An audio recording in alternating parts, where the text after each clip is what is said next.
Bonjour à toutes et à tous. Aujourd'hui, je vous offre mon expérience de ces pas à pas où je vais vous montrer comment trouver votre silence pour accueillir la présence de votre guide. Vous débutez pas à pas, petit à petit, pour trouver ce silence. Et puis, très vite, vous apprendrez à être sûr de vos pas. Souvenez-vous, lors de la dernière vidéo, je vous ai donné des informations sur comment communiquer avec son guide. Au vu des commentaires de vos adhésions à ma chaîne, je vois que vous êtes nombreux à me demander comment connaître cette force qui nous a tous été donnée et que j'ai rencontrée lors de mon expérience proche de la mort en 1994. J'ai vécu, il y a 30 ans, une expérience proche de la mort et je la partage volontiers avec toutes les âmes en quête de paix, en quête de silence. Je vais vous montrer par des mots comment ressentir, comment se préparer pour accueillir cette présence qui ne demande qu'à connecter avec vous, car par ce silence, vous pourrez tous y accéder. En progressant vers cette quête du silence, vous allez ressentir le vol subtil d'une fumée d'encens, un souffle léger comme une plume, un cadeau venu de l'éternité et que vous avez oublié. Avec et dans cette flamme, vous n'êtes pas seul.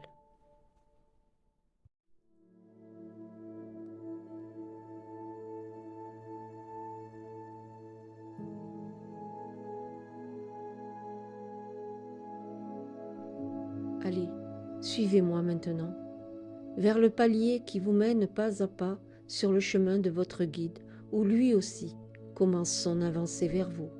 Un rituel s'impose et il vient de l'intérieur. Même si vous vous trouvez dans les transports, dans les magasins, dans n'importe quel lieu, seul ou entouré de monde, vous avez le pouvoir, partout, d'appeler ce silence et la connexion avec votre guide se fait aussi naturellement que vous respirez. Croyez-moi, je l'ai expérimenté. Je vous montre comment. Au début, il convient de se transformer tout entier en cette croyance d'un guide qui est là, immense et protecteur. Croyez à l'innocence de votre enfance qui est en vous. Il n'y a pas d'autre image pour illustrer l'ambiance où vous devez mettre votre cœur si vous souhaitez connecter avec votre guide. Cet être sacré, présent depuis le jour 1 de votre arrivée sur Terre, est toujours près de vous. Lorsque vous ne croyez pas en lui, il est là quand même, malgré tout, les bras croisés dans une attente interminable de votre éveil. Il attend, comme un ami fidèle, il attend votre appel. Nous sommes tous des funambules, en équilibre sur le fil de la vie, et par sa grande clémence, même si nous l'ignorons, le guide est là, et il nous accompagne, il nous protège. Lorsque nous faisons appel à lui, il intercède pour vous maintenir dans ce juste équilibre afin de ne pas tomber dans le précipice. Mais cela ne se peut que par votre volonté et que si vous le demandez. En éveillant cette présence, personne ne peut tomber. Même si le vide nous aspire, même si on tremble, même si la peur cherche à nous engloutir, on tient debout, coûte que coûte, parce que vous savez que vous n'êtes pas seul. Alors vous tenez bon, parce que vous savez que quelqu'un veille. Vous avez un ami, appelez-le, citez son nom. Il est juste là, vivant dans cette éternité d'où nous venons tous, et par sa présence, vous vous souviendrez de cet infini. Pour entrer en osmose dans ce vrai silence, il convient de commencer à porter un regard clément, sur les apparences extérieures. Ne jamais juger ni soupçonner autrui, tout comme vous ne voudriez pas qu'on le fasse pour vous. Cela est un pas vers ce silence. Un autre pas. En croisant le regard de son prochain, détecter dans ses yeux la beauté de son âme, comme si nous étions tous ensemble dans la grande dimension, vous ressentirez une sensation qui se réveille du fond de votre cœur, une paix. Nul besoin d'en faire étalage. Elle fait partie d'une profondeur ascendante qui est en chacun de nous. Je pourrais résumer cet état d'être par la tolérance. Il vous est arrivé de vous pencher sur votre prochain, où vous avez été sensible à ses douleurs, à ses plaintes, mais avant d'intercéder pour eux, quand ils ont besoin, quand il a besoin ce prochain, posez-vous d'abord la question, veut-il être sauvé? Si oui, alors c'est merveilleux, vous grandissez ensemble.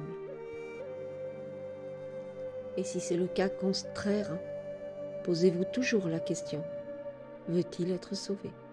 Si c'est non, ne vous consumez pas à vous acharner à vouloir sauver une âme qui ne le veut pas, même si cette âme est un proche, un ami, un membre de la famille, un fils, une fille. Vous avez tendu votre main et l'autre en face, oui, il va la saisir, non pas pour être aidé, mais pour vous emporter dans sa spirale du chaos de sa propre vie. Inconsciemment, et pensant à vouloir bien faire, vous continuez de sacrifier votre âme en la donnant en pâture à un être qui est sur un chemin de connaissance et de ses propres épreuves, alors que vous, par votre miséricorde, vous avez déjà fait un pas vers votre propre lumière. Et quand vous voyez que vous n'êtes pas arrivé à aider cette personne, vous vous créez un sentiment de culpabilité. Vous estimez que vous avez échoué. Et commence alors la ronde infernale et dévorante des bruits venus de l'intérieur. Vous pestez, vous ragez, vous pleurez, vous vous isolez et vous vous épuisez. L'échec vous dresse un mur d'illusions créé par votre propre ego et vous sombrez dans la vie de l'autre et vous oubliez votre propre flamme. Mais si vous renouez avec votre silence, vous vous offrez des vacances sur une île où le vent des alizés berce votre âme pour vous apporter une plénitude ancrée dans votre mémoire depuis toujours et que vous avez, miette par miette, sacrifié sans vous en rendre compte. Dans la force de ce silence, vous coupez les liens toxiques, les liens terrestres matériels ou immatériels, et vous faites place au meilleur de vous.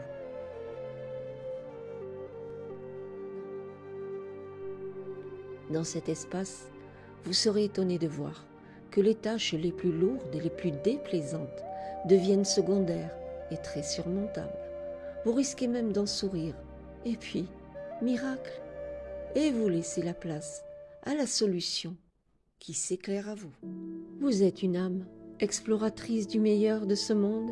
Sinon, pourquoi venez-vous jusqu'ici la main tendue pour chercher un message, boire à la source?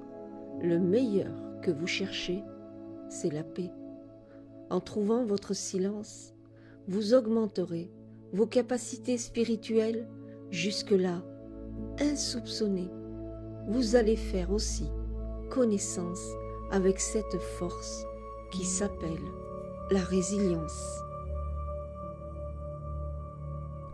La résilience, c'est de regarder en face ces épreuves et trouver, avec l'aide de votre présence divine, la force d'extraire comme une écharde la souffrance ou les abus causés par un être malveillant, une situation qui étouffe, qu'elle vienne de l'intérieur ou de l'extérieur.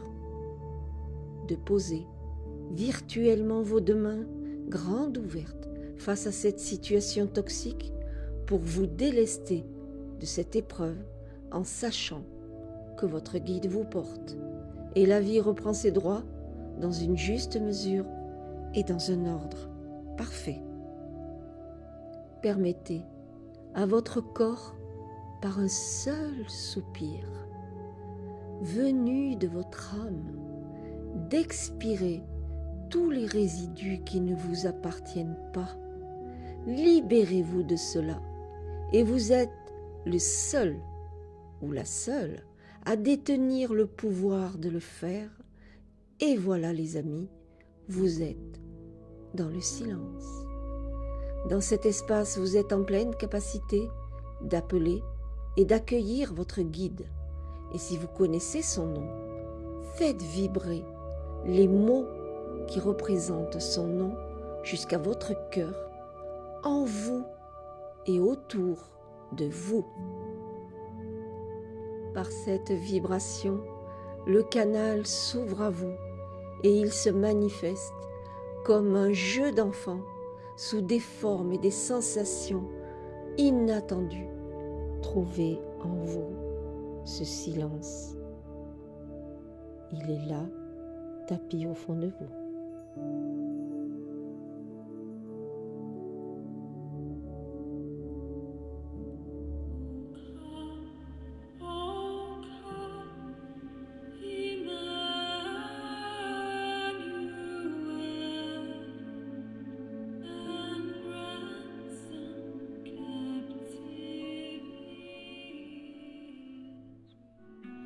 Sandra, Véronique et Akima posent leurs questions. Je vous réponds en connexion avec mon guide. Vous avez un message. Voici la première question de Sandra. Bonsoir Emmanuel. Voici ma question. Avons-nous pu vivre des vies avec notre guide spirituel lorsqu'il était incarné? Merci beaucoup pour tout ce que vous faites. Amour et lumière à vous, Sandra. Bonjour Sandra. Je tiens à préciser que les réponses que je donne, c'est que je les ai vécues. C'est une expérience que je partage avec vous tous. Je raconte dans mon premier ouvrage que j'ai vécu une part terrestre avec mon guide sous l'époque napoléonienne. Il était chirurgien, ami de mon père, et l'histoire se déroule à l'Hôtel des Invalides à Paris. J'étais une sœur de la charité, il était mon maître de conscience. J'étais sous sa protection. Et en rentrant à sa dernière demeure, il a émis le vœu de continuer de me protéger. Je sais que c'est lui, j'ai eu des signes et des messages d'une vie passée ensemble à l'époque de Napoléon Ier. Il était un guérisseur du corps et il s'est transformé en guérisseur de l'âme. Et je continue d'apprendre à ses côtés. Il est présent chaque jour et aussi à travers mes écrits. Il me transmet son savoir et j'ai à cœur de le partager avec toutes les âmes en quête de paix. Il élève les âmes à leur propre lumière avec toute sa clémence. C'est un guérisseur et je ne suis qu'une humble messagère. Tous les détails, vous les trouverez dans mes ouvrages. Chère Sandra, pour parfaire la réponse à ta question, oui, je crois que le guide peut venir sur cette terre et partager un morceau de voyage avec nous. Chacun, parmi ses relations, a rencontré un jour quelqu'un de spécial, un messager, un passager, un sauveur. Quelqu'un qui nous a tant apporté et quelqu'un qu'on croit connaître depuis toujours. Cela ne s'explique pas, ça se vit. Voici la question de Véronique.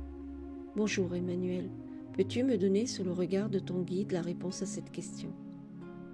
Ce que nous reflétons de l'intérieur se projette à l'extérieur. J'attire beaucoup de discordance autour de moi et cela me submerge. J'ai beau chercher ce truc qui est à l'intérieur de moi, pourquoi j'attire tout le contraire de ce que je souhaite? J'ai beau chercher, je ne trouve pas. Gratitude pour ton aide et à ton guide. Voici la réponse du guide. Belle âme, la fréquence que tu émets de l'intérieur vers l'extérieur est fragile. Elle manque de fondation. tu as construit ta spiritualité sur de la fragilité. Certes, tu as de la force et des convictions, et tu as de la compassion et de la générosité aussi. Mais il est temps maintenant de préserver cela dans un écrin pour revoir d'abord tes fondations, et je t'aide à les poser. Ne sois pas dans l'inquiétude, tu es déjà sur le chemin de ta vie spirituelle et il est magnifique.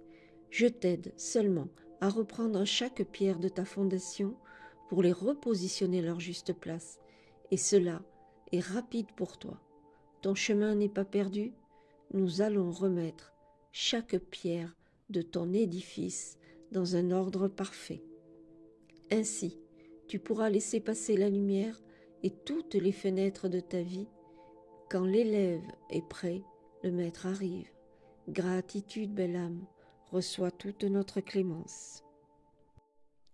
Autour de Hakima, une question directe et simple. Que faire de ma vie? Voici le message du guide. Belle âme de la terre, tu dois demander le meilleur. Mais attention, si tes pensées envoient des fréquences contraires, alors tu risques de changer le cours des choses et pas dans le sens que tu souhaites. Focalise tes pensées sur ce que tu veux et non sur une peur de ne pas y arriver. Tes pensées sont des ondes magnétiques et je les reçois, je les ressens et je te sers en conséquence.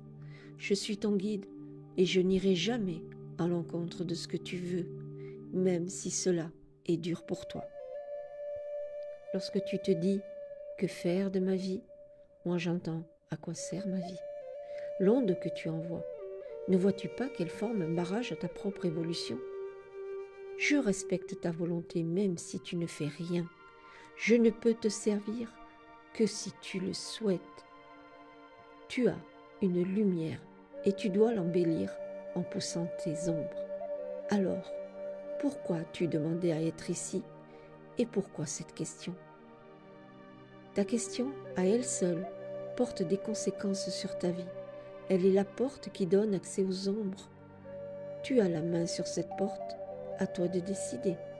Tu fais demi-tour, tu reprends la confiance là où tu l'as laissée, et ensuite, tu laisses cette porte derrière toi.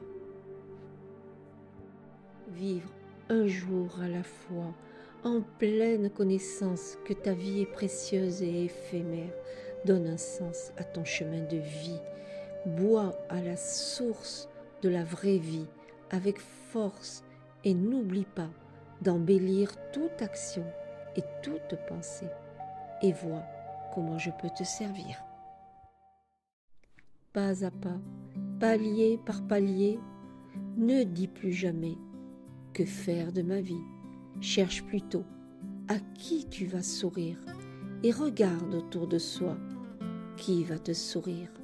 Ralentis le temps, regarde les visages et si tu en manques de sourire, je suis là, ici et au-delà.